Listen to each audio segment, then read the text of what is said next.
This soul's name is Yogananda. This opportunity this soul takes to pay the thanks to Almighty Allah. For today, Peace to Humanity has been seeded through Dr. Zakir Naik.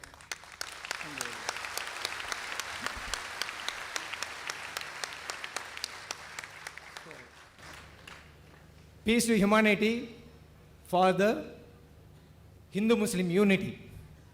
So, thanks very much for your very great effort he has taken by going through all the Vedas and other things. Really big task he has done.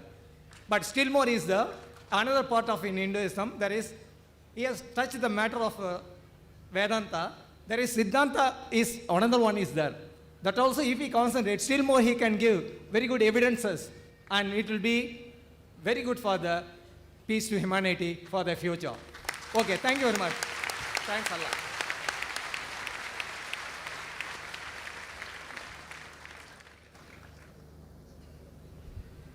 I'm thankful to the brother's comment. May Allah accept our effort. And I'm aware, brother, there are many things more we can talk. Normally my talk is for 1 hour to 1 hour 15 minutes. Today I requested Brother Zakir to speak for 1.5 and I spoke for 1 hour 40 minutes. And I'm aware that whatever we do research, it's just a drop in the ocean. And for more information, you can refer to my cassettes on concept of God in major religions, Muhammad Sallallahu Alaihi Wasallam, the major world religious scriptures, and there are many books I've written on these topics as well on Hinduism. Inshallah, if a person goes through them, they'll get more knowledge on the similarities on Hinduism and Islam. Hope that answers the question.